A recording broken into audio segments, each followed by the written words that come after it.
Hey everyone, so the Panasonic S5 Mark II and X have been announced, and there's two camps. Some that doesn't really see it as a big upgrade because they really only see the autofocus as being the main selling point, and a lot of them don't really use them. Use autofocus in the same capacity that some others do, and there's another camp that see this as a camera that will usher in a new era for Panasonic as a company that's on top of the camera food chain. Personally, I'm excited that this camera is out and it's going to be bringing a lot of eyes back to Panasonic because out of all the camera companies, I kind of think they deserve it the most. There's not one other company that's instilled as many advanced video features in small camera bodies the same way that Panasonic has. Um, I have the same respect for them as I do with Olympus in cramming as many features as possible into a very affordable camera body. Now, what I'm excited about the most is how this will actually eventually trickle down to Panasonic's Micro Four Thirds line. They could even introduce a G9 Mark II or a G9X, since they're using that X nomenclature. And they could even introduce the G10. And as I've mentioned with Rhett on our first episode of Micro Four Thirds Talk, it could have the 10 as a Roman numeral X, so it could just be the GX. I know there's already a GX line. I used to have a GX line, and as I've commented before, it's probably not going to be. I really doubt that camera's going to resurface. It just didn't really sell well for Panasonic. If Panasonic introduces a budget model, which again I kind of doubt that they will, but if they do, it'll probably be a GM or a G instead of a GX line. So that kind of frees up that namesake. Anyway, I think the next model is going to be great for OM, especially the OM1, but even all the way down to the past Olympus cameras. And it's going to benefit them, in probably not in the way that you're thinking. But once Panasonic introduces phase detect in their Micro Four Thirds line, they'll have to update their lenses. And those lenses are in turn going to work better with phase detect. And that means those pesky little autofocus hunts and just outright not working with Olympus bodies is going to be either greatly reduced or completely eliminated. Panasonic lenses, as awesome as some of them are, they never really worked well on Olympus bodies because of that. There's a lot of people that ask why Panasonic and Olympus just can't work together on a lot of these things, and I get that, but it's because of the tech that they were using. Panasonic has been using DFD for pretty much as long as since the GH5. Yeah, pretty much since the GH5, I believe, maybe even GH4, but they've always been contrast detect. And at the time, Olympus was veering over to phase detect already, and the lenses just didn't work well because of that. They were tailored to work with DFD and only DFD, but that is going to be changing pretty soon. Panasonic might even take a fair share of possible Micro Four Thirds customers away from OM as well because of that process. Panasonic cameras tend to reduce their prices much quicker than Olympus and OM. And on top of that, Panasonic's video features are always better than Olympus. So you'll have something that's closer to a truer hybrid camera. That's not saying the OM1 isn't a hybrid. It can make videos despite some of the weaknesses, and it can work for some work as well. Really just depends on the person that's using it. There's just a hard point where it just doesn't work.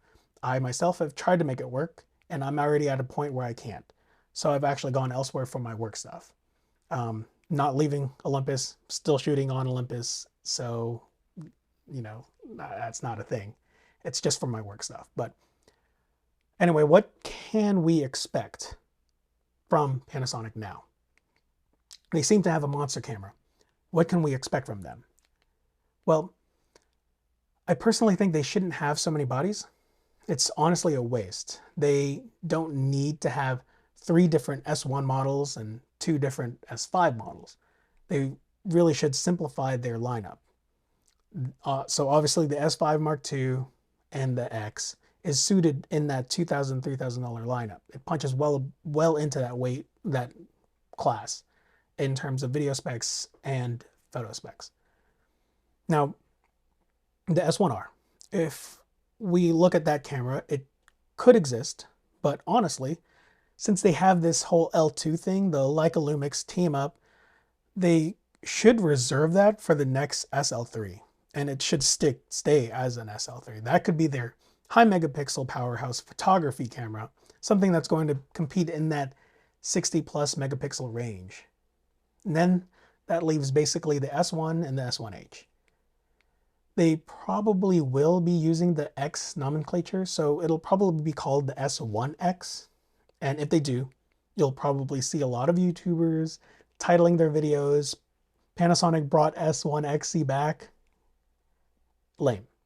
If Panasonic calls it that, don't do that. Do not be lame. The new S1 and the S1X should go against the Canon R5 and R5C. It'll probably be in that 45 to 50 megapixel range to offer 8K. It'll have basically everything that's missing from the S5 and the S5 Mark II. The S5 Mark II and the S5 IIX. It'll have the cool hybrid screen thing, the better frame rates, higher resolution. It'll have CF Express cards, hopefully, most likely.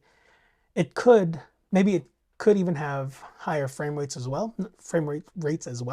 Not saying that it needs to be over 30 frames per second, but it can have 30 frames per second. The S5 Mark II has 30 frames per second. So if it has that, it'll pit that directly against Canon, the Canon R5, the Sony A1, and in a lot of areas, the Nikon Z9 even.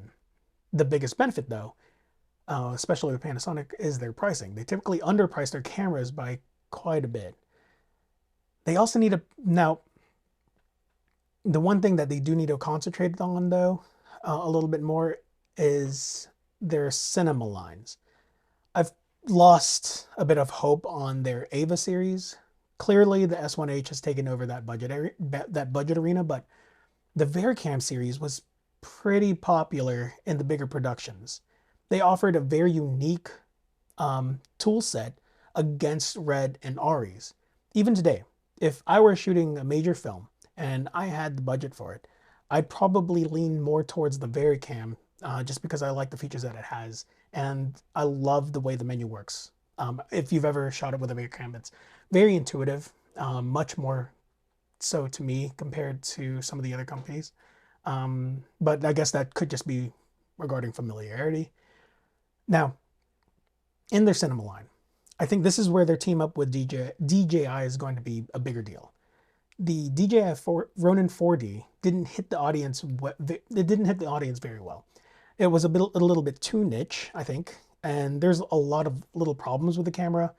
I do remember getting a chance to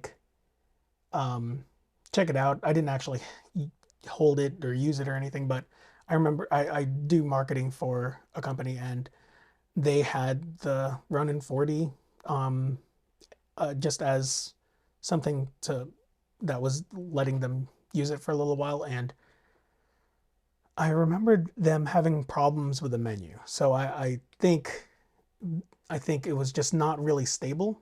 But anyway, I think it'd be a waste of tech not to use what came from it.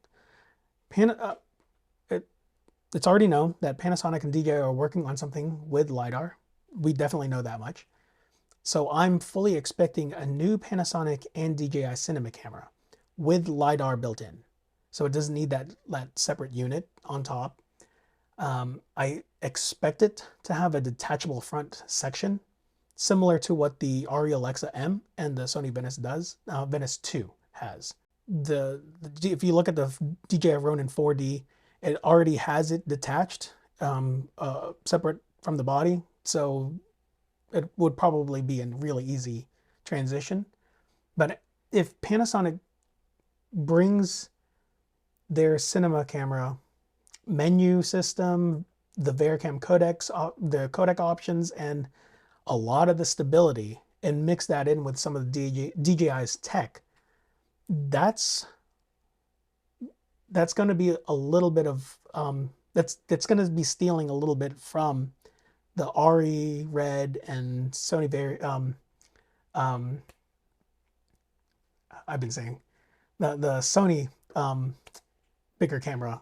It escapes my mind right now. Stealing from them a little bit. You'll have a very dangerous camera that would work very well in productions, especially if you're working in the second unit. Time will tell what's going to happen next. The S5 II is a fantastic release for Panasonic, and I'm looking forward to their future. Hopefully we get to see something just as exciting in the OM camp soon. I'm hoping it's not going to be another budget camera. I really do not want it to be an OM10. Maybe a new Pen F, or as I've said this before, and since this company is honoring Maitani, they need to make a digital XA, a camera that Maitani himself designed and created and is a big hit with street photographers. I've been itching to buy a Ricoh GR again just to do some street photography, and I constantly fantasize about having a digital XA just to constantly have in my pocket. That camera, you could strip the video features completely out of it and it would still be perfect. It would be cost efficient, pocketable, keep it at a fixed lens, focal length. It doesn't need to be zoom. Or if you have to, if I was making it now, today, I would give it a very limited zoom range, maybe even a locking zoom, so it could do 28 or 40 f2. That could save a lot of mechanics and elements, probably the same amount of elements, but a lot of mechanics if it was manually locking to focal length, 28, 40 f2. That could go directly against the Ricoh GR3 and the Ricoh GR3X and the Fuji X100 series, because I know there's going to be another Fuji X100 series that's coming out this year. So I think that's really it. Thanks again for hanging out with me, and Happy New Year to all of you. Have a great day.